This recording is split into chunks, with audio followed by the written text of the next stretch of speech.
राधे राधे, जय श्री कृष्ण। आइए, आज हम बुधवार व्रत की प्रामाणिक कहानियां सुनेंगे। बोलिए गणेश जी महाराज की जय।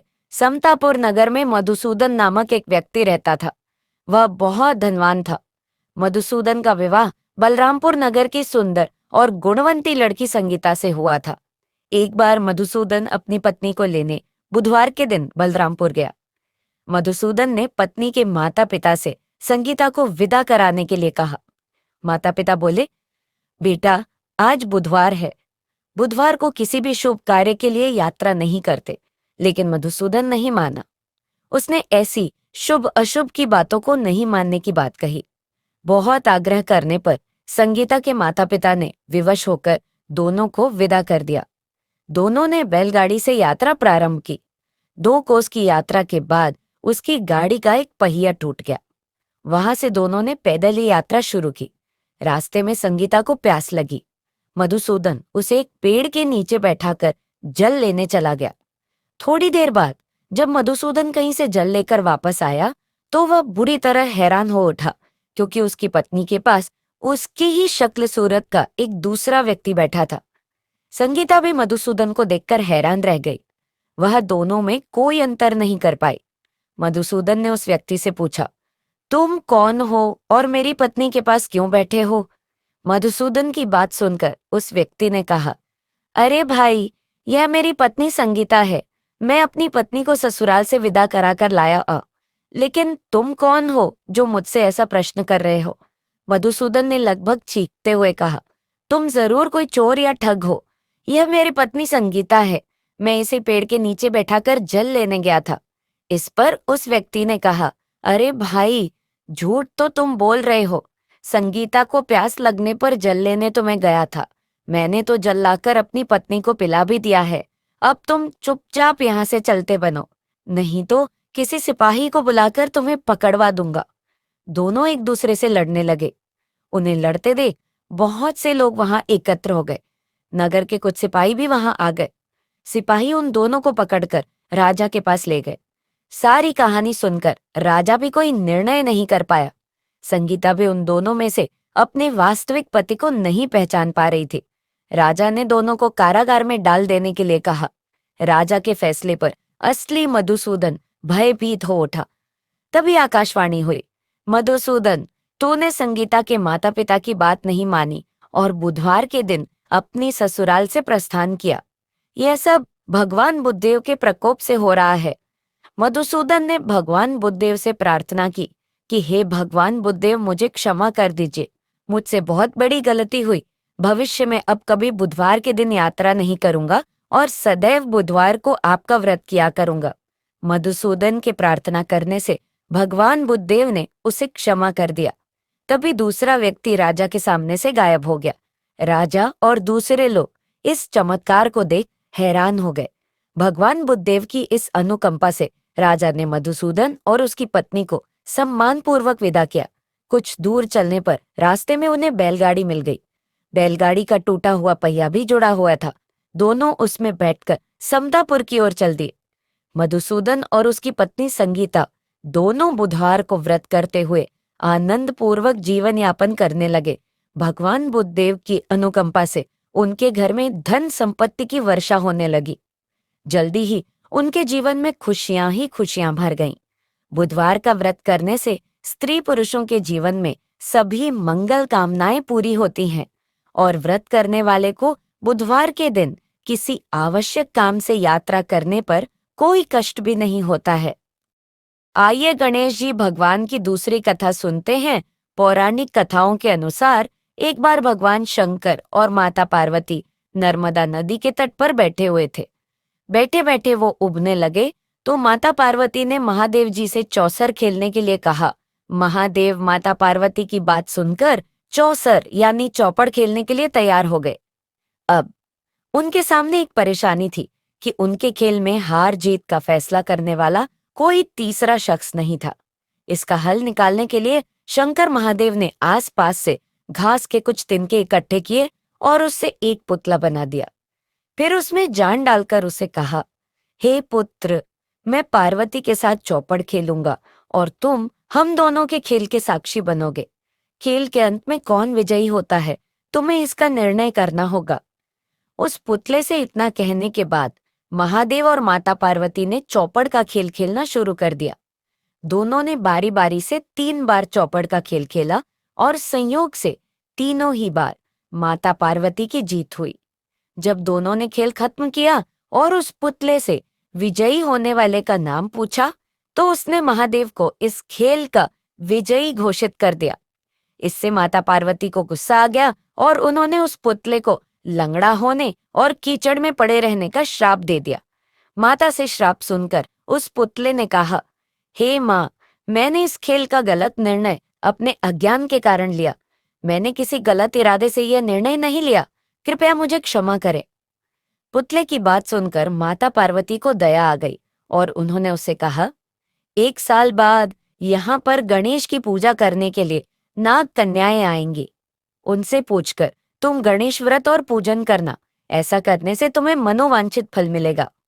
इतना कहकर माता पार्वती और महादेव वहां से वापस कैलाश की तरफ चले गए। 1 साल बाद उसी स्थान पर नाग कन्याएं आईं। जब उन्होंने गणेश व्रत के पूजन की विधि शुरू की, तो उस श्रापित पुतले ने उनसे इस पूजन की विधि बताने की प्रार्थना की। नाग कन्याओं ने विस्तार से उस पुतले को गणेश पूजन की विधि बताई। इसके बाद उस पुतले ने विधि अनुसार 21 दिनों तक गणेश जी का उपवास किया और उनका पूजन किया।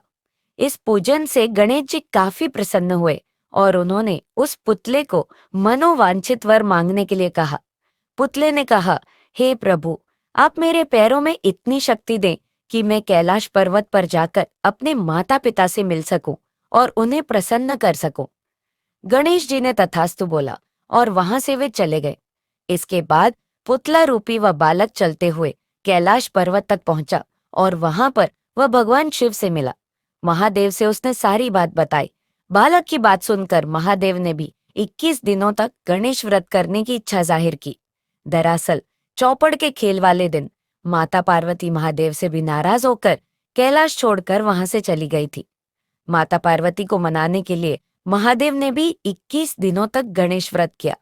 ऐसा करने से माता पार्वती 21वें दिन कैलाश पर्वत वापस आ गईं और उनके मन में महादेव के लिए जो नाराजगी थी वो भी खत्म हो गई।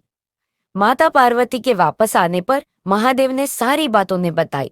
यह सुनकर माता पार्वती के मन में भी अपने बड़े पुत्र कार्तिकेय से मिलने की इच्छा उत्पन्न हुई। उन्होंने 21 दिनों तक गणेश व्रत करने का निर्णय लिया। उस पुतले रूपी बालक द्वारा बताई गई विधि के अनुसार माता पार्वती ने 21 दिनों तक गणेश जी का उपवास किया और विधि से पूजा अर्चना भी की। व्रत के 21वें दिन ही कार्तिकेय खुद ही अपनी माता पार्वती से मिलने के लिए कैलाश पर आ गए। आगे चलकर इस कथा और व्रत के बारे में कार्तिकेय ने विश्वामित्र जी को भी बताया। विश्वामित्र जी ने भी 21 दिनों तक यह व्रत रखकर गणेश जी की पूजा की। भगवान गणेश ने प्रसन्न होकर उन्हें ब्रह्मर्षि होने का वरदान दे दिया।